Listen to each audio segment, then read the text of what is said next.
जो समस्याएं पैदा करते हैं वो समाधान नहीं किया करते, गांठ बांध लेना। जो समस्याएं पैदा करते हैं वो समाधान नहीं किया करते। अगर आप अपनी समस्याओं का समाधान करना चाहते हो, स्वतः का उद्धार करना होगा। आपका उद्धार करने के लिए कोई भी आने वाला नहीं है, इवन भगवान भी आने वाला नहीं है। आपका उद्धार करने के लिए भगवान भी आने वाला नहीं है। गीता में भगवान ने लिखा, वो कहते भगवान ने गीता में लिखा, यदा यदाय धर्मस्य ग्लानिर्भवति भारत, ग्लानि आएगी, संकट आएगा तो भगवान ने कहा आऊंगा, लिखा आऊंगा, संकट आएगा आऊंगा। संकट आ गया मगर भगवान ने आने का नाम ले ही नहीं रहा। हमारे लोग राह देख रहे हैं कि कोई भगवान आएगा आएगा। 2000 साल से हमारे लोग राह देख रहे हैं। 2000 साल पहले गीता लिखा, 2000 साल से राह देख रहे हैं। वेटिंग होना चाहिए मगर साला 2000 साल से वेटिंग की बात समझ में आती। 2000 साल से वेटिंग, 2000 साल से वेटिंग हो रही है। हमारे लोग वेट कर रहे हैं कि कोई आएगा। कोई भी आने वाला नहीं है, याद रख लेना। आपका उद्धार करने के लिए कोई आने वाला नहीं है। आगे उसने गीता में लिखा, क्या लिखा? आऊंगा। काय के लिए आऊंगा? और भी लिखा, काय के लिए आऊंगा? लिखा साधु जनों की रक्षा करने के लिए आऊंगा और दुर्जनों का नाश करने के लिए आऊंगा। साधु जनों की रक्षा करने के लिए आऊंगा, दुर्जनों का नाश करने के लिए आऊंगा। साधुजन किसको कहा गीता ने? ब्राह्मण, क्षत्रिय, वैश्य साधुजन। शूद्र ये है दुर्जन। ऋग्वेद में लिखा है दास, दस्यु, दानव, दैत्य, राक्षस।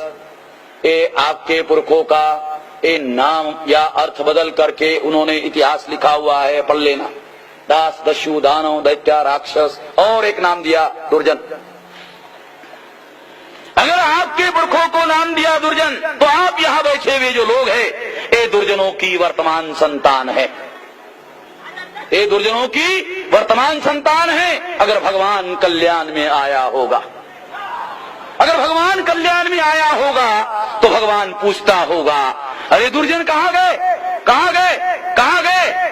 तो किसी ने कहा होगा कि वो गायकवाड़ के मैदान में वामन मेश्राम की सभा सुनने के लिए सारे दुर्जन इकट्ठा हुए हैं भगवान जी। तो भगवान ने उसको कहा होगा अच्छा, सारे लोगों के घरों में जाने की जहमत उठानी नहीं पड़ेगी, सारे दुर्जन इकट्ठा मिल जाएंगे, साफ कर दूंगा।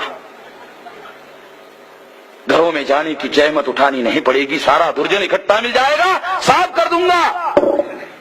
एक तो भगवान आने वाला नहीं है और अगर आया तो आपका सर्वनाश करने के लिए आने वाला है, आपका उद्धार करने के लिए आने वाला नहीं है। याद रख लेना, अगर आप अपना उद्धार करना चाहते हो, उद्धार जागना होगा, जागना होगा, जगाना होगा। केवल जागने से काम नहीं चलेगा, जागना होगा। एक आदमी को जागना होगा, 10 आदमी को जगाना होगा। जागना होगा, जगाना होगा, जागना होगा, जगाना होगा।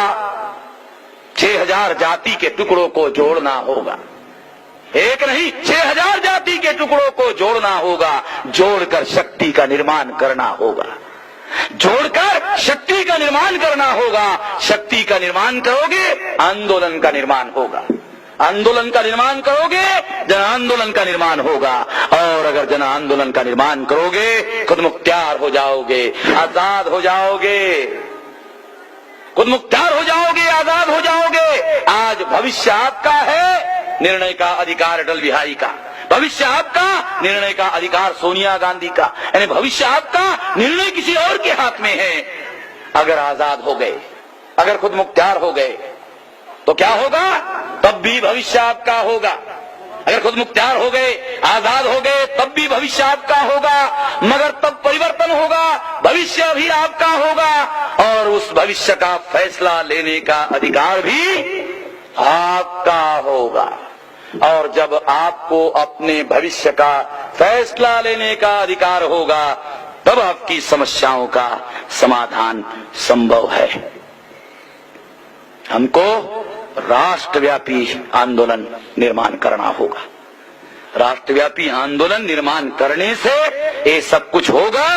हमारे महापुरुषों ने राष्ट्रव्यापी आंदोलन निर्माण किया था, बाबा साहब अम्बेडकर ने राष्ट्रव्यापी आंदोलन निर्माण किया था। इसी वजह से बंगाल के लोगों ने बाबा साहब अम्बेडकर को संविधान सभा में चुनकर भेजा। इसी वजह से कांग्रेस के लोगों को बाबा साहब अम्बेडकर के साथ समझौता करना पड़ा। इसी वजह से बाबा साहब अम्बेडकर को ड्राफ्टिंग कमेटी का चेयरमैन बनाया गया। इसी वजह से बाबा साहब अम्बेडकर ने आप लोगों को कॉन्स्टिट्यूशनल सेफगार्ड दिए। एक राष्ट्रव्यापी आंदोलन की वजह से देने में वो कामयाब हुए। अगर आज आपके यहाँ अधिकार समाप्त हो रहे हैं, अगर बचाना चाहते हो तो राष्ट्रव्यापी आंदोलन निर्माण करना होगा। राष्ट्रव्यापी आंदोलन निर्माण किए बगैर आपकी समस्याओं का समाधान होने वाला नहीं है।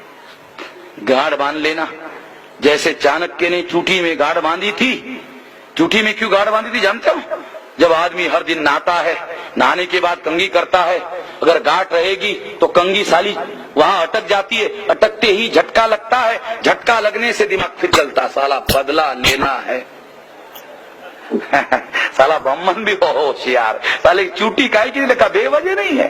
वो कंघी जैसे अटकती झटका लगता है, झटका लगते ही दिमाग फिर अरे बदला लेना। आप अपने दिमाग में गांठ बांध लेना।